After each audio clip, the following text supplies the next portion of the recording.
So imagine trying to write a Billboard #1 pop song without knowing how to play a single instrument. Right. Yeah, that sounds completely impossible. Exactly. But that is basically what two cousins in Utah did back in 2017. I mean, instead of a pop song, they built one of America's fastest growing dessert franchises, and they had absolutely zero professional baking experience. So welcome to today's deep dive. Yeah, we're unpacking a really fascinating case study document today. Right, and your mission as the listener is to discover how Crumbl cookies went from just, this pure obsession to a massive nationwide operation.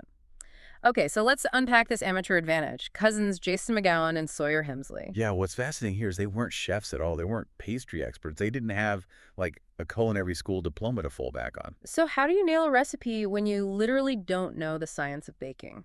Well, you aggressively seek out the harshest feedback possible.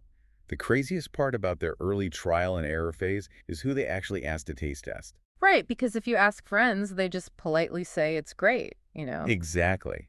So they took these early batches to local gas stations and grocery stores, handed them to complete strangers, and specifically asked for criticism, not compliments, just straight up criticism. Oh, wow, that sounds absolutely grueling.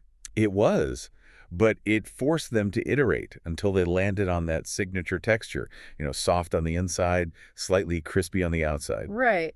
But here is where the story shifts. They finally nail the recipe, but they're opening their first small store in Logan, Utah. A college town, yeah. Yeah, so foot traffic is limited. If you sell the exact same chocolate chip cookie every day, people might come, like once a month? If that, honestly. Right. So how do you get them coming back every single week? Well, that is the million-dollar question. And their solution was a rotating menu. Wait, I have to stop you there. Because from a business perspective, that sounds like commercial suicide. It really does sound counterintuitive. I mean, if I go in on a Tuesday and fall in love with a flavor, and you tell me I can't buy it again next week, I'd be furious. Doesn't that just invite frustration? Why would they intentionally alienate their own customers? Because they didn't just build a bakery. They built, like, a hype drop model. They treated cookies like limited edition sneakers. Oh, that makes so much sense. Right. If you know a flavor is going to be around forever, there's no urgency. But if it vanishes on Sunday, well, you have to go get it right now. Yeah, it replaces predictable routine with this really powerful curiosity. You aren't just buying a cookie, you're actively checking the menu every Sunday to see what dropped. Exactly. And they fed that curiosity using TikTok. They totally bypassed traditional ads. They skipped TV and billboards entirely, but what's interesting in this case study is why their TikToks actually worked. Right. They didn't just show cookies sitting on a plate. No, they perfected this visual hook, slowly opening those iconic, completely logoless pink boxes. And the reason they went with that specific shade of pink with no cluttered logo is because it absolutely pops on a crowded social media feed. It just immediately stops your scrolling. Yep. Then they film themselves breaking apart these giant warm cookies right on camera. Which is such a brilliant way to visually prove that soft inside, crispy outside texture. Right. I mean, to an audience who obviously can't taste it through their phone screens. Exactly. They were selling a highly shareable experience. And that shareable experience is really what drove their explosive growth into hundreds of franchise locations. But let's be real here. Maintaining that exact same soft-centered texture across hundreds of stores when you don't have a background in commercial food science. Yeah, it sounds impossible. That's an operational nightmare. How did they actually enforce that? Well, by mandating absolute, almost robotic consistency. Every single franchise has to follow the exact same cookie size, weight, and baking time. So no room for creative liberty at the local store level at all. None.